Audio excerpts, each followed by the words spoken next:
សួ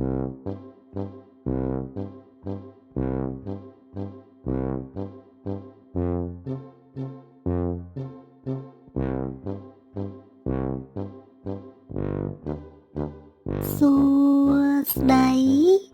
ខ្ញុំគឺស្រៈអើ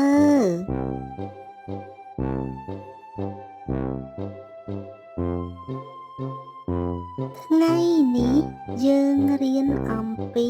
ស្រៈអើស្រៈអើស្រៈអើដូចជាកើកើកើកើចេះព្រុស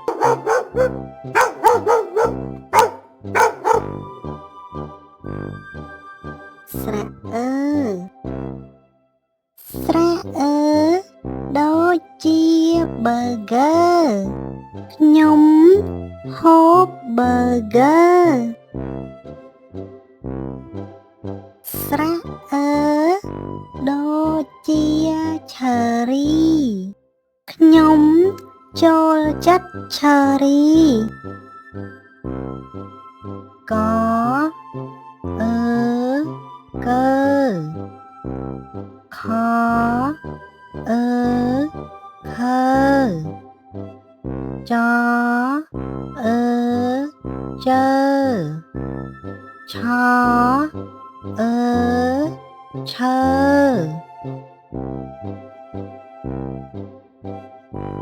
ស្រៈអើ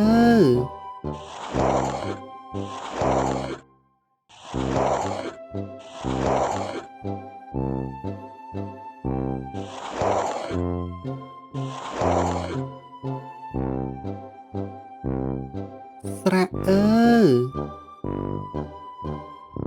តើនេះជាស្រៈអ្វីនោះជាស្រៈអា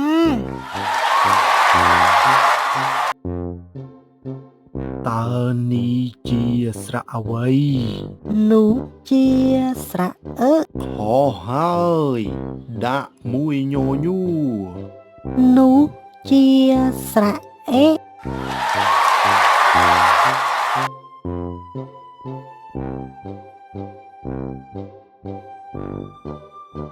តើនេះជាស្រៈអ្វីនោះគឺស្រៈអី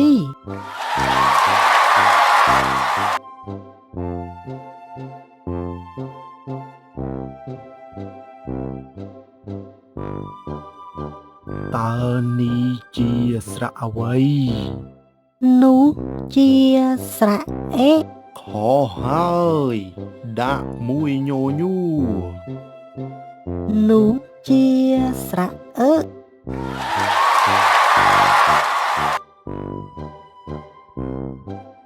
នោះគឺស្រៈអើ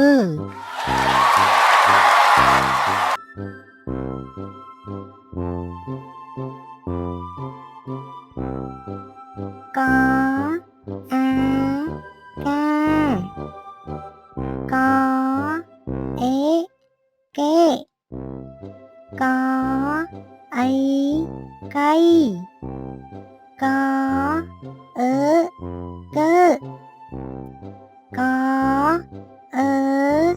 កើ